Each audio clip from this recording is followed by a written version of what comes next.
This is a download from BFM 89.9, the business station. This is the TED Radio Hour. Each week, groundbreaking TED Talks. TED. Technology. Entertainment. Design. Is that really what it stands for? I've never known that. Delivered at TED conferences around the world. The gift of the human imagination. We've had to believe in impossible things. The true nature of reality beckons from just beyond. Those talks, those ideas, adapted for radio. From NPR.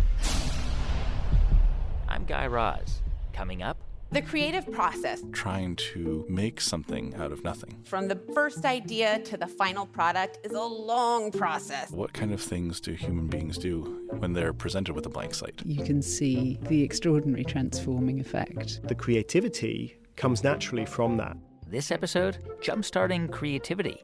First, this news.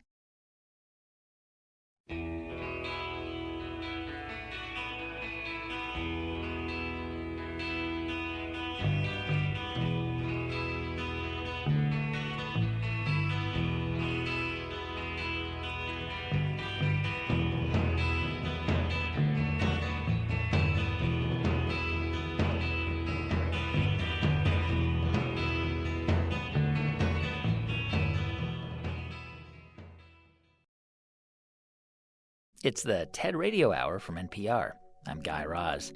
So I want to begin the show today with a story, and it's about something that happened in Cologne, Germany in 1975. It's a story about the legendary jazz pianist Keith Jarrett, but it doesn't actually start with him. I think of this actually from the point of view of Vera Branders in many ways. This is writer and economist Tim Harford.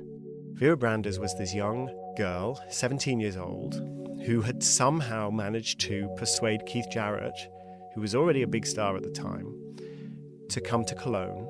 And she had persuaded the Cologne Opera House, which is a big venue, 1,400 seats, to host Keith Jarrett. Wow. And she's just a kid, but she loves jazz. And so she's hugely ambitious, and her skills and her experience do not match up to make this happen. Yeah. And there's some miscommunication. And when she takes Keith out onto the stage for the rehearsal to meet the piano, it's the wrong piano. It's a rehearsal model. It's from some little corner somewhere. It wasn't even a grand piano. Vera said it was like half a piano. And the keys were sticking, the pedals didn't work, the felt was all worn away in the upper register, so the upper register sounded very harsh and tinny. And because it's not a grand piano, it's not loud enough. So there are a lot of reasons why this is a bad piano. So for people who don't know anything about Keith Jarrett, like, what do you know about the kind of person he is? Well, he's famous for his perfectionism. I mean, in many ways, he's a very free-thinking musician. He does these entirely improvised concerts. He walks out on the stage, he sits down at the piano, and he just plays whatever comes into his head. And so that sounds as though this is a very loose, free-thinking, flexible person, but he has a reputation as insisting that everything be perfect. So the perfectionist meets the world's worst piano. And it's a sellout concert. Everyone's going to be there in a couple of hours. There is no way to get a replacement. It's pouring with rain in Cologne at the time. And basically, Jarrett said, I won't play. I'm not going to play. So this is not going well, right, for Vera? Yeah. This is not going well at all. So she goes out. She finds Keith Jarrett. He's sitting in a car waiting to be driven back to the hotel.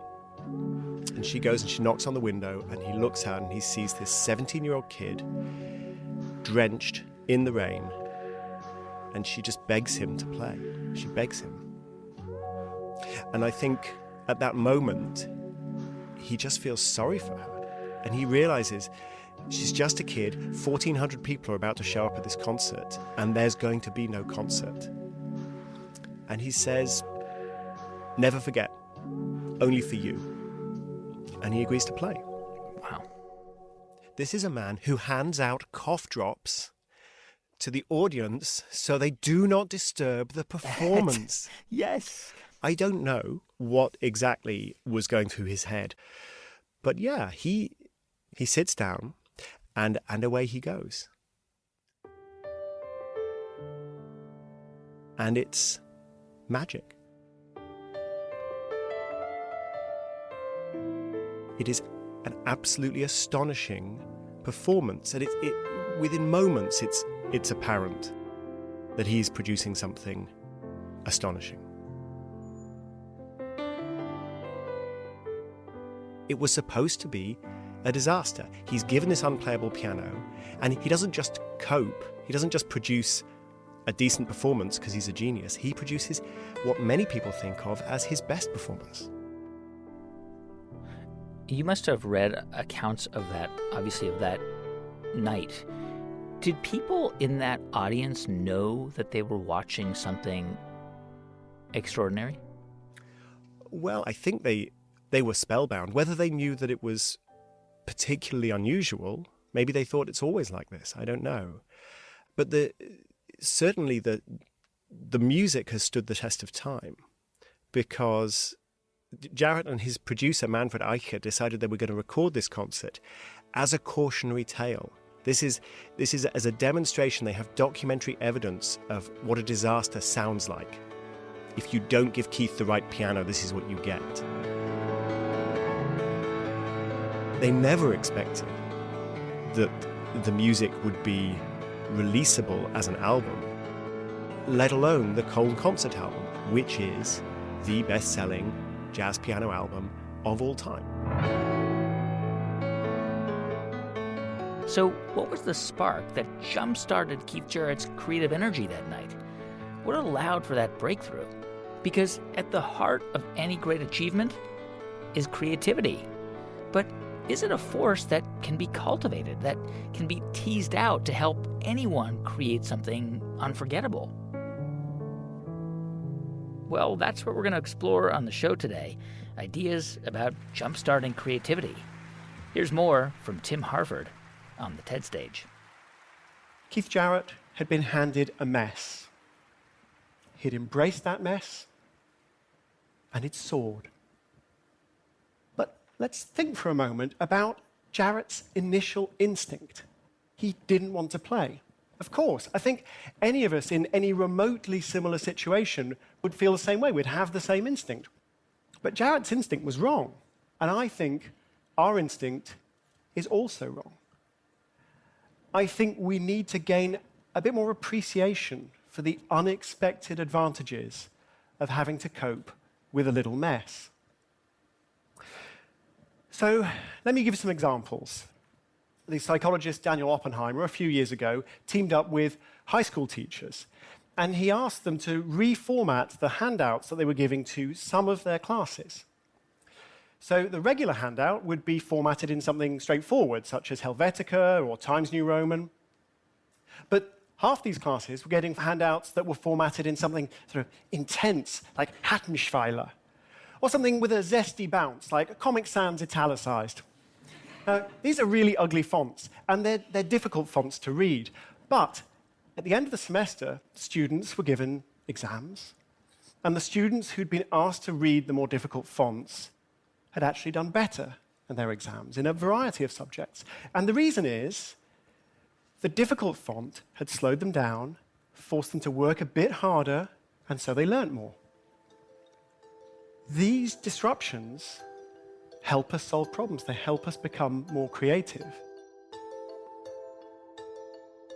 I mean, I think when people hear the word creativity, they often think that it's someone else who has that, or it's this elusive thing that is, gifted to people with talent. But I suspect that's not right? That creativity actually is just a skill, like any other skill. Well, I'm not a creativity researcher, but I have read a lot of creativity research, and one of the most obvious things is that nobody agrees what this thing is. Yeah. And people have lots and lots of different ways of talking about it and lots of different ways of measuring it. But I tend to agree that creativity is different from talent. It's different from technical skill. If you're always starting in the same place, your skill and your abilities and your habits just become a cliche. And if you want to go somewhere different, suddenly the skill will find a new way to express itself and you'll reach new heights. What's the best way to finish somewhere different? The best way to finish somewhere different is to start somewhere different. So I want to talk about somebody from the world of rock and roll. His name is Brian Eno. He is an ambient composer, rather brilliant. He's also a kind of catalyst behind some of the great rock and roll albums of the last 40 years. So he's worked with David Bowie on Heroes. He worked with U2 on Achtung Baby and the Joshua Tree. He's worked with Coldplay. He's worked with everybody. And what does he do to make these great rock bands better? Well, he makes a mess. He disrupts their creative processes. It's his role to tell them that they have to play the unplayable piano. And one of the ways in which he creates this disruption is through this remarkable deck of cards. They're called the oblique strategies. He developed them with a friend of his.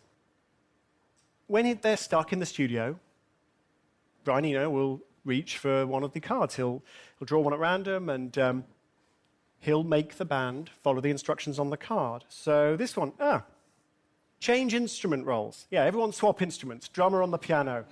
Brilliant, brilliant idea. Make a sudden, destructive, unpredictable action. Incorporate. These cards are disruptive. The musicians hate them.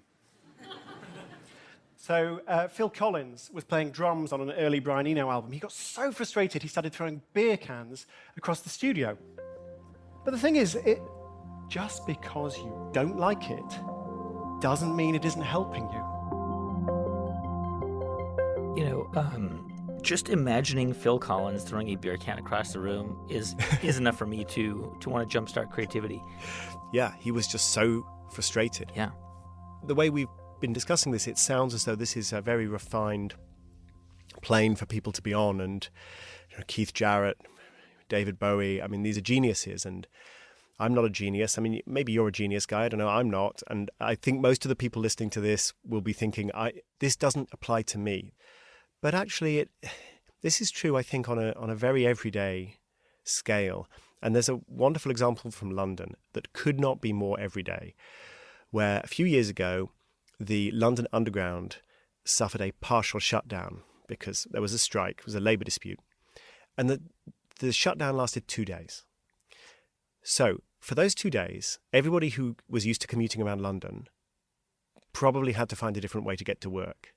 And so 3 economists got hold of the data set and looked at what people had done. And they found that a very large number of people commuted to work exactly the same way every day. And then during the strike, they changed. They found a different way. And then a substantial minority of them never changed back. So they realized, because of a 48-hour shutdown, they realized they had been doing it wrong their entire lives. And it was only when the disruption comes in and says, no, you can't do it your normal way. You have to find a new way. Tens of thousands of people went, wow, actually the new way's better. I always think of that. How many things do we do in our lives? Not these soaring feats of creativity, just everyday things. How many things do we do that if we were forced to do it differently, we would never go back? It's Tim Harford. He's an economist and a writer. Tim will be back later in the show with another idea on how to jumpstart creativity. Stay with us. I'm Guy Raz, and you're listening to the TED Radio Hour from NPR.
It's the TED Radio Hour from NPR. I'm Guy Raz.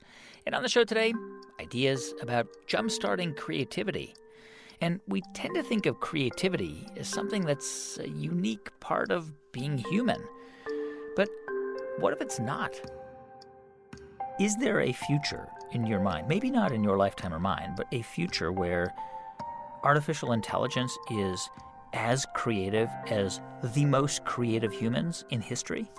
Well, that's hard. I mean, we consider ourselves to be intelligent and creative, but I'm not as creative as the most creative human in history. But I'm creative enough, and most of our algorithms are creative enough.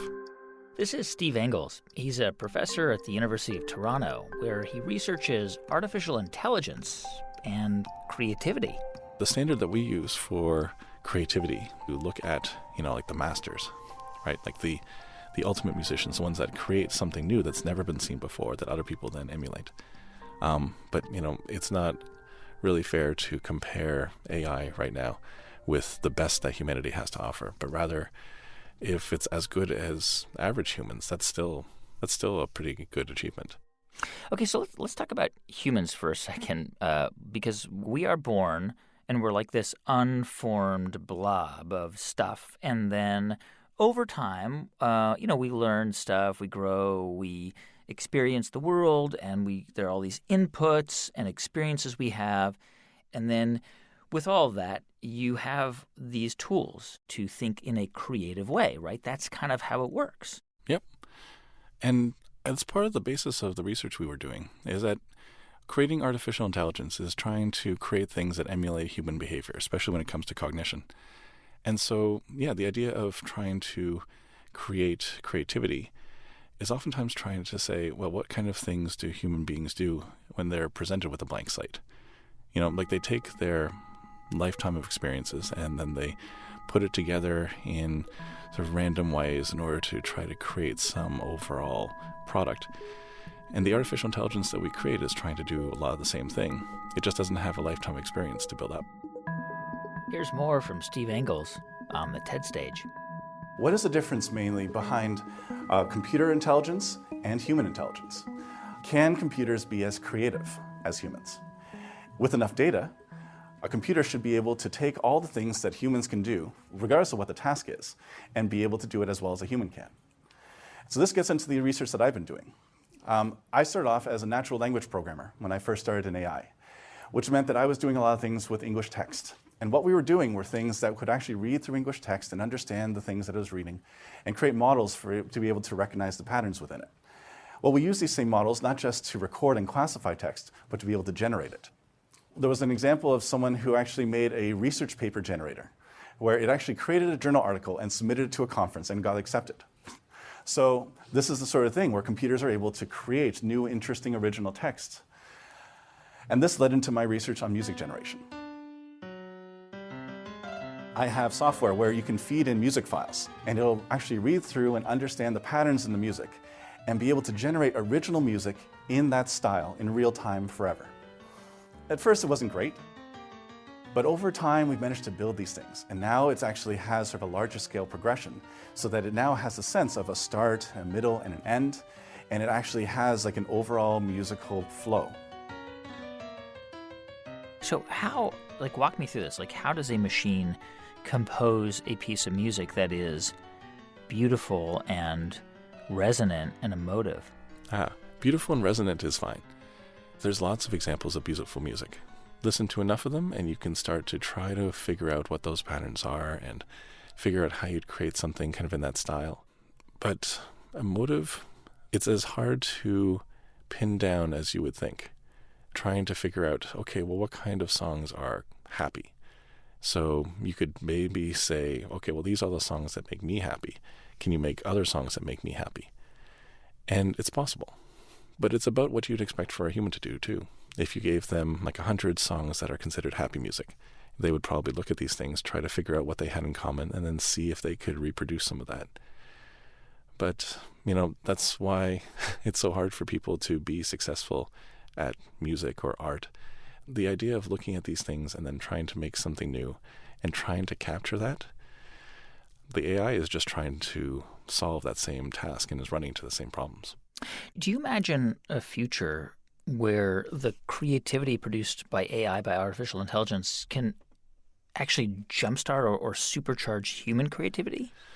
Well, that's the main thing that we've been working on is we can make things that can either stimulate human creativity, get people who are stuck, who have like a writer's block, and then help them see enough examples to make the neural connections in their brain to help figure out what it is that they want to do. So artificial intelligence right now has the ability to help provide almost like an assistant for bigger, more creative tasks. Now, I've been working in artificial intelligence for a while, basically since the 90s. My whole thing is just to say, well, you know what?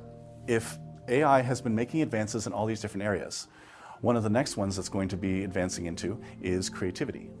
Because really, when we talk about what creativity is, it's really just intelligence, having fun. Whether it's a human intelligence or an artificial intelligence, the same rules apply. If you let this thing train off of existing pieces and see where it can go, it can create all sorts of interesting things. Now I do work in video game design. People use the software in order to generate background music for a level, and then as you move from one section of a level to another, the music will change as it goes from one model to the next. Certain images have been done where neural networks will train off of existing images and create new original pieces of art, things that no one has ever seen before. And some of these neural networks, when you don't give it a specific task or a specific domain and you just let it roam free, create some things that we've never seen before. The AI equivalent of dreams. So I believe that our future is not just going to be limited by, what kind of things computers are able to make. We're actually going to be the ones who are teaching these new generations of computers how to do new things.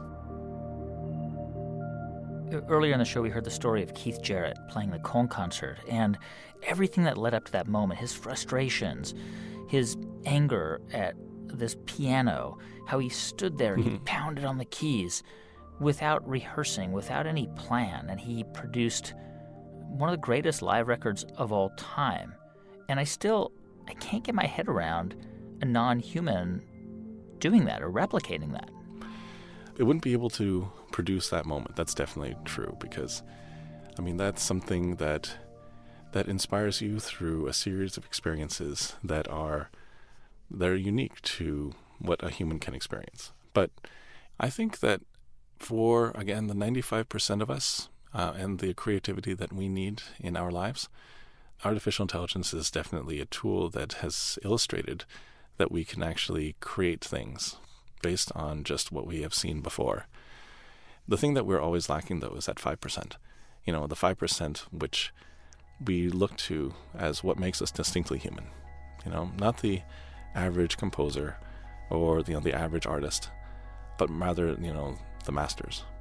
And that's a level of innovation where you're creating something that can't be modeled off of anything else because it is completely original and new. That's the part that is going to be ever elusive. That's Steve Engels. He's a professor at the University of Toronto in the Department of Computer Science. You can see Steve's entire talk at ted.npr.org.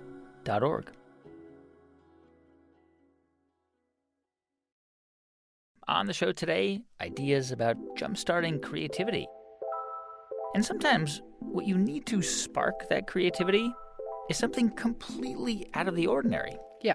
Which is what Helen Marriage Pleasure. tries to do on a pretty ambitious scale. I think what we do sits at a very strange junction of the arts and transformation of place. So you can see that the audience, who aren't necessarily the kind of people who would ever go into a gallery, are moved by the way the imagination of an artist can transform their daily experience.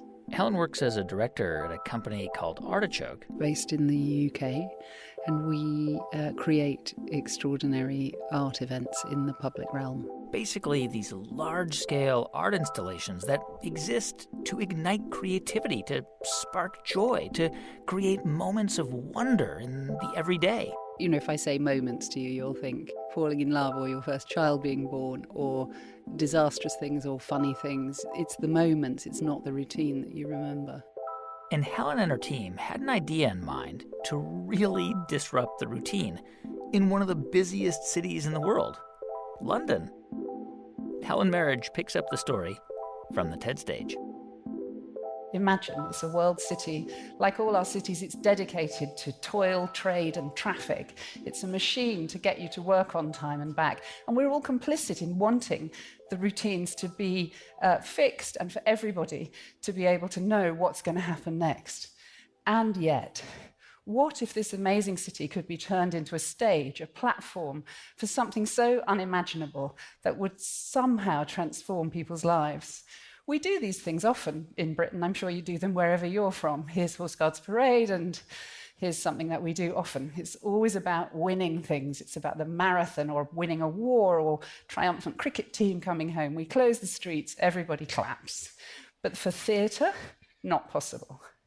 Except a story told by a French company, a saga about a little girl and a giant elephant that came to visit for 4 days, and all I had to do was persuade the public authorities that shutting the city for 4 days was something completely normal.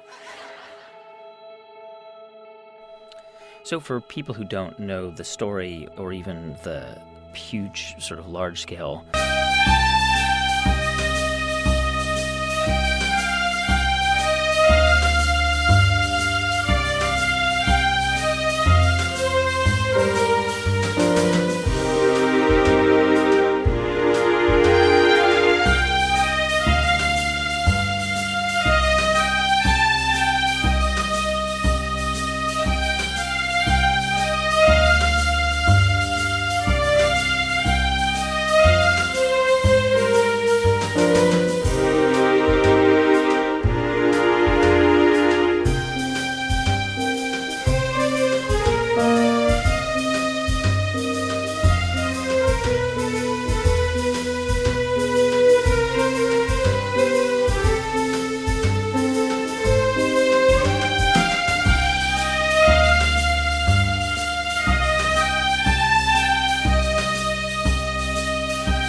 performance that you mounted. Tell me, what is the story of the Sultan's elephant?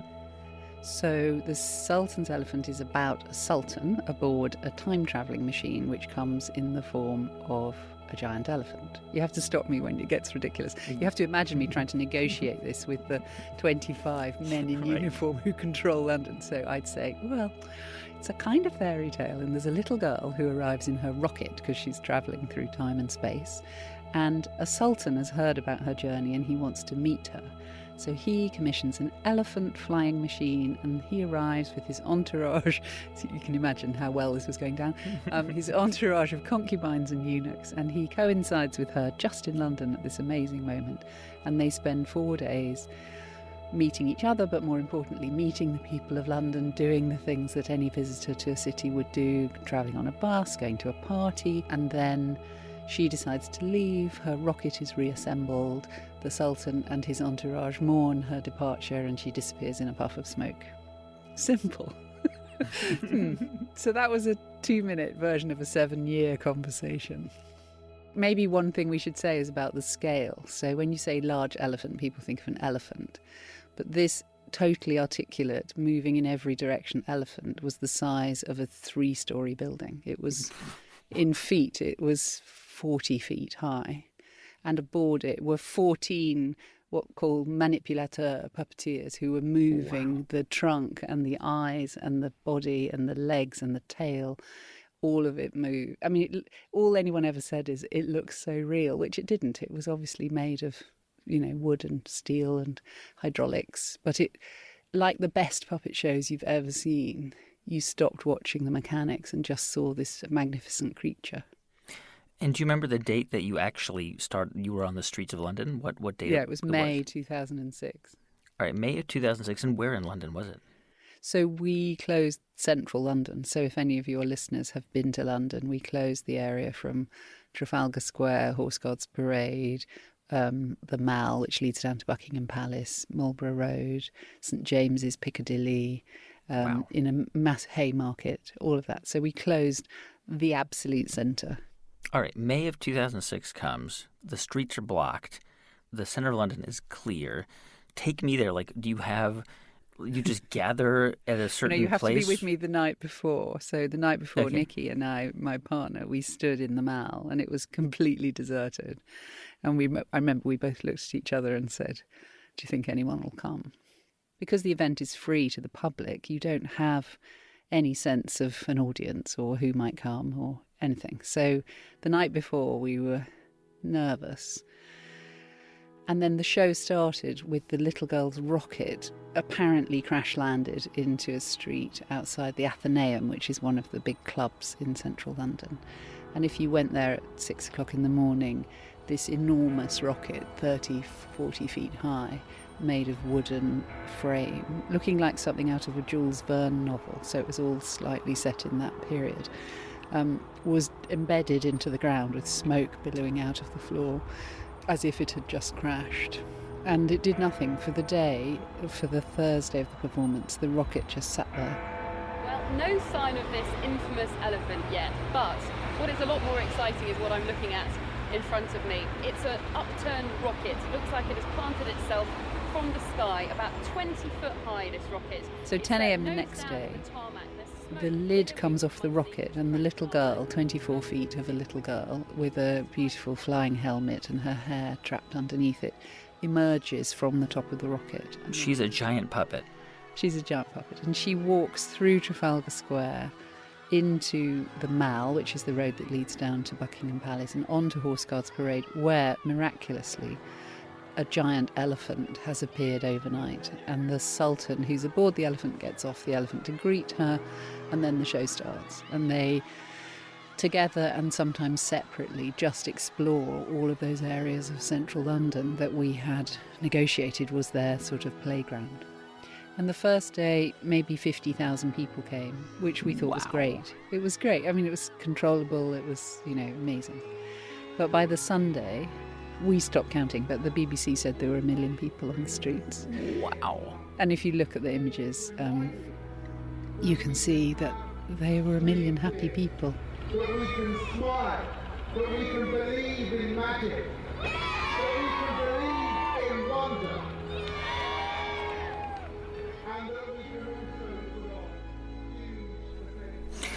When you think about art and the kind of art you do, huge public events, how do you think they transform someone's ability to think in an imaginative and creative way in their own lives?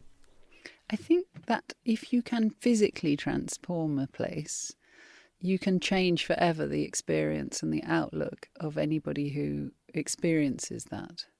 So after the elephant, I mean, we've done loads of other shows since then, but it's interesting, the elephant, because it was the first and the most shocking in a way, because it really did, nobody tried to do anything like this before.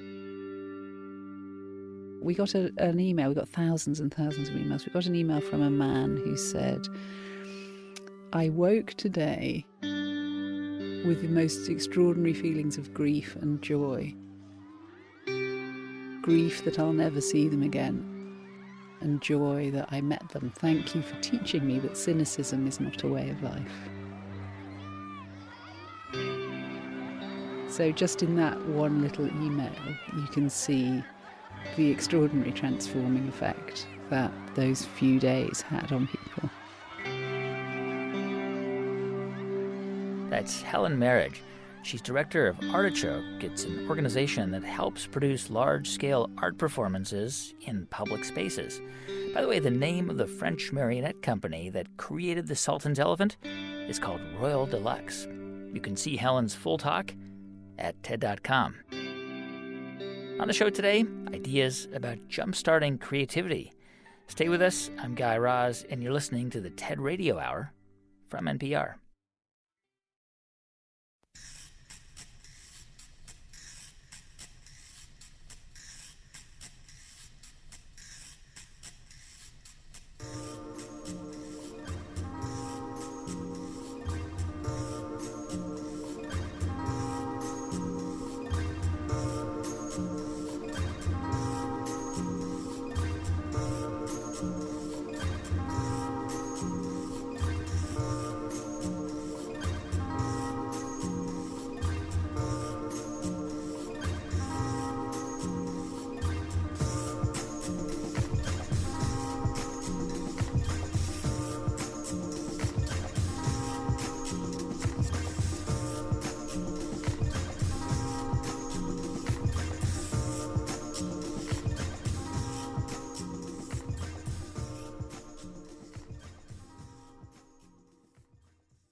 It's the TED Radio Hour from NPR. I'm Guy Raz. And on the show today, ideas about jumpstarting creativity. And whether you're creating a masterpiece or just brainstorming ideas for work, Marilee Apezzo says there's one practical way to inspire creative thinking. Take a walk. Marilee's a behavioral and learning scientist at Stanford, and she spoke about her idea from the TED stage. So the creative process, you know this, from the first idea to the final product is a long process. It's super iterative, lots of refinement, blood, sweat, tears, and years. And we're not saying you're going to go out for a walk and come back with the Sistine Chapel in your left hand, right? So what frame of the creative process did we focus on? Just this first part, just brainstorming, coming up with a new idea. So we actually ran 4 studies with a variety of people. You were either walking indoors or outdoors. All of these studies found the same conclusion. I'm only going to tell you about one of them today. So one of the tests we used for creativity was alternate uses. And this test, you have 4 minutes, and your job is to come up with as many other ways to use common everyday objects as you can think of. So, for example, what else would you do with a key other than to use it for opening up a lock? So people came up with many ideas as they could, and we had to decide, is this creative or not? So the definition of creativity that a lot of people go with is appropriate novelty. So for something to be appropriate, it has to be realistic. So unfortunately, you can't use a key as an eyeball. Boo. But novel is the second thing, is that nobody had to have said it. So for us, it had to be appropriate first, and then for novelty, nobody else in the entire population that we surveyed could have said it. So you might think you could use a key to scratch somebody's car, but if somebody else said that, you didn't get credit for it. Neither of you did. However, only one person said this.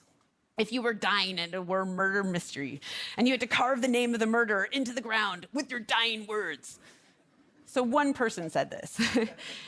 And it's a creative idea because it's appropriate and it's novel. So you either did this test and came up with ideas while you were seated or while you were walking on a treadmill. They did the test twice with different objects. 3 groups. The first group sat first and then sat again for the second test. The second group sat first and then did the second test while walking on a treadmill. The third group, and this is interesting, they walked on the treadmill first and then they sat. Okay, so the 2 groups that sat together for the first test, they looked pretty similar to each other, and they averaged about 20 creative ideas per person. The group that was walking on the treadmill did almost twice as well. So remember, they took the test twice. The people who sat twice for that second test, they didn't get any better. Practice didn't help. But these same people who were sitting and then went on the treadmill got a boost from walking. Here's the interesting thing. The people who were walking on the treadmill still had a residue effect of the walking, and they were still creative afterwards. So the implication of this is that you should go for a walk before your next big meeting and just start brainstorming right away. So we have 5 tips for you that will help make this the best effect possible. So first, you want to pick a problem or a topic to brainstorm. So this is not the shower effect. This is not when you're in the shower and all of a sudden a new idea pops out of the shampoo bottle. This is something you're thinking about ahead of time, and they're intentionally thinking about brainstorming a different perspective on the walk.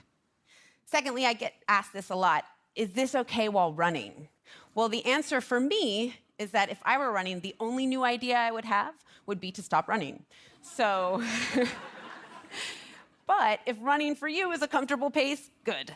So it turns out whatever physical activity is not taking a lot of attention. So just walking at a comfortable pace is a good choice. Also, you want to come up with as many ideas as you can. So one key of creativity is to not lock on that first idea. Keep coming up with new ones until you pick 1 or 2 to pursue.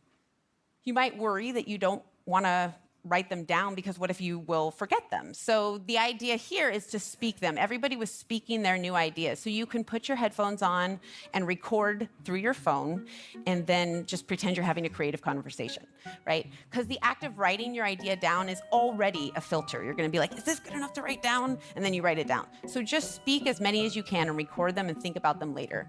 And finally, don't do this forever, right?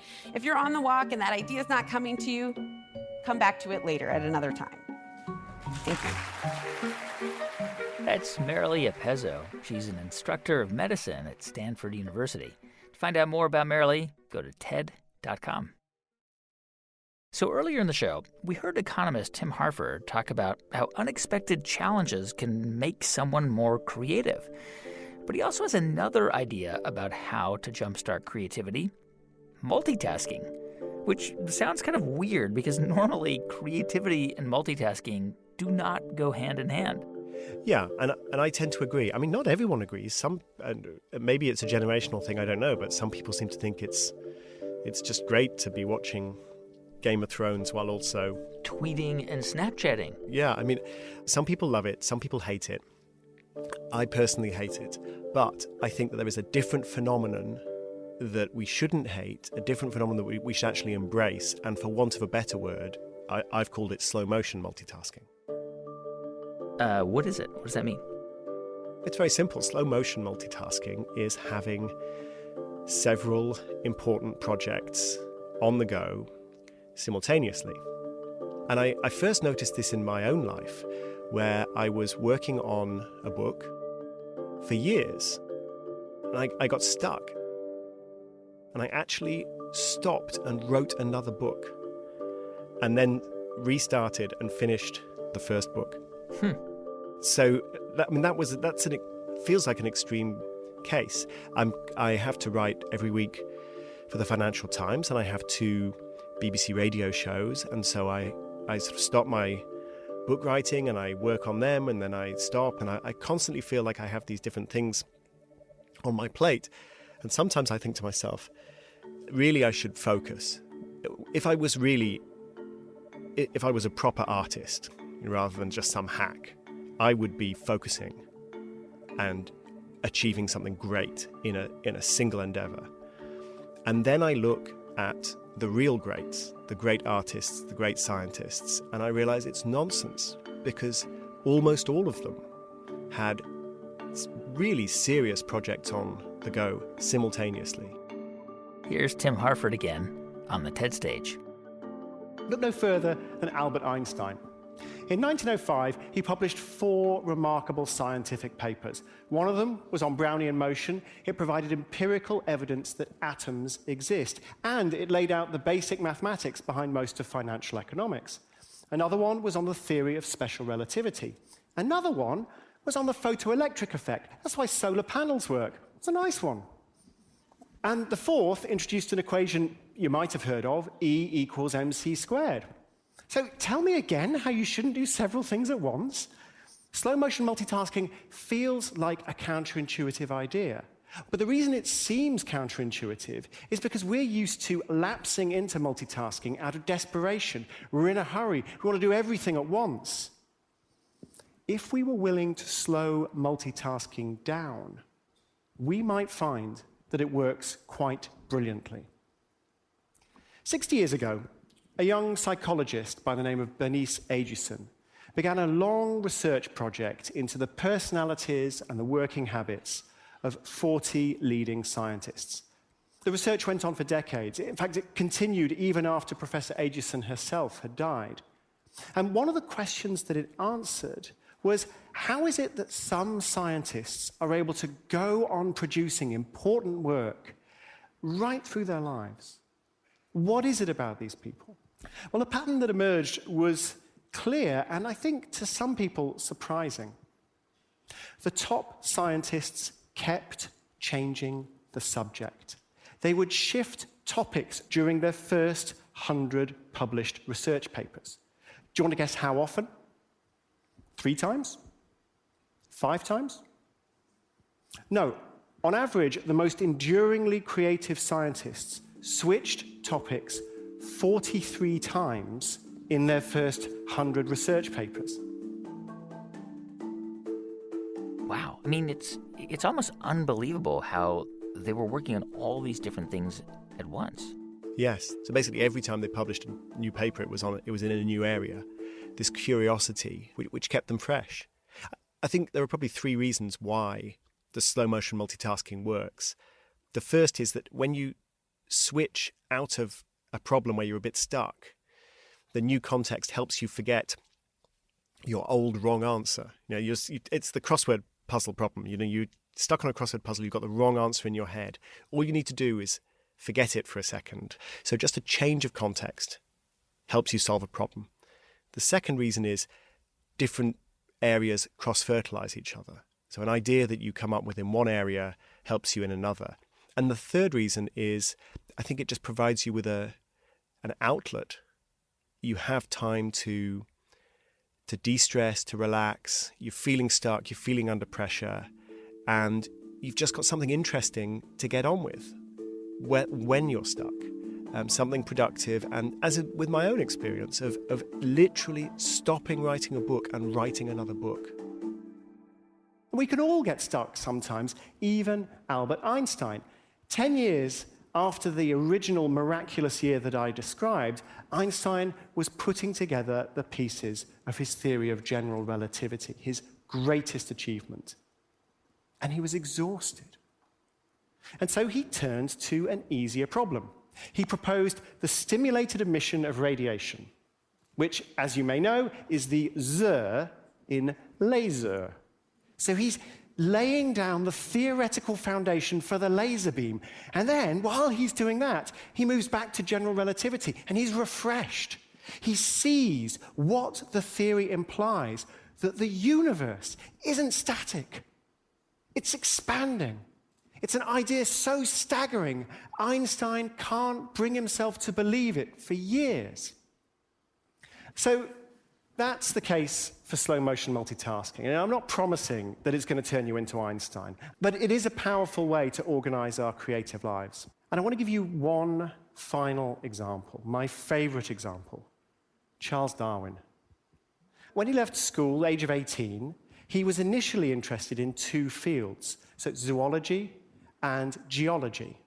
Pretty soon, he signed up to be the onboard naturalist on the Beagle. While he was on the Beagle, he began researching coral reefs. This is a great synergy between his two interests in zoology and geology, and it starts to get him thinking about slow processes. But when he gets back from the voyage, his interests start to expand even further. Psychology, botany, for the rest of his life, he's moving backwards and forwards between these different fields. He never quite abandons any of them. Then, he has his eureka moment. In a flash, he realizes how species could emerge and evolve slowly through this process of the survival of the fittest. It all comes to him. He writes it all down. Every single important element of the theory of evolution. But then, his son William's born. Well, there's a natural experiment right there. You get to observe the development of a human infant. So immediately, Darwin starts making notes. Now, of course, he's still working on the theory of evolution and the development of the human infant. But during all of this, he realizes he doesn't really know enough about taxonomy. So he starts studying that. And in the end, Origin of Species is finally published 20 years after Darwin set out all the basic elements. Then, The Descent of Man, controversial book. And then, the book about the development of the human infant, the one that was inspired when he could see his son, William, crawling on the sitting room floor in front of him. When the book was published, William was 37 years old. Yeah, I mean, it seems almost intuitive that we would draw on our personal experiences to generate new ideas, as you pointed out. I mean, even Darwin did that. So it makes sense that our brains would dart in all these different directions at the same time.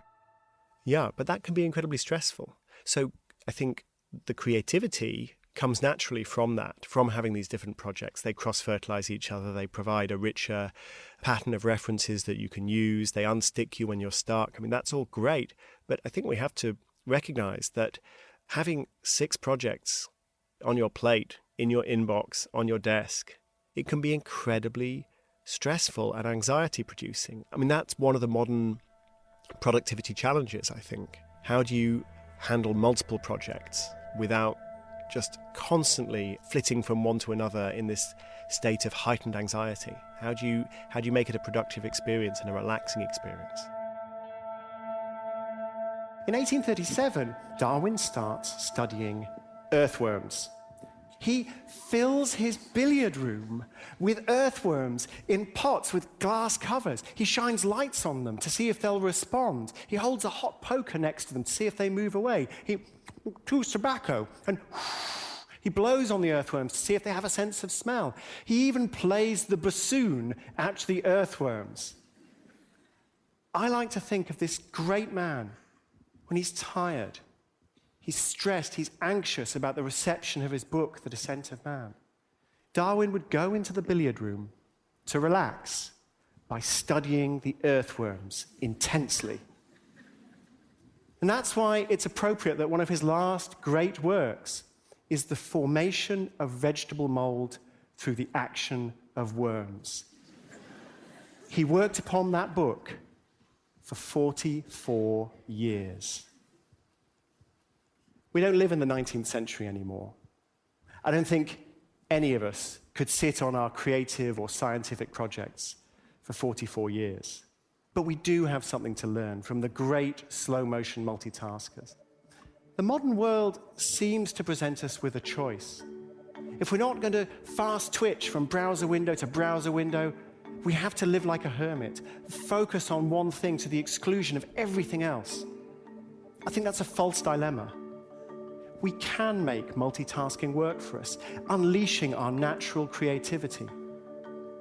We just need to slow it down. Thank you very much. That's economist Tim Harford.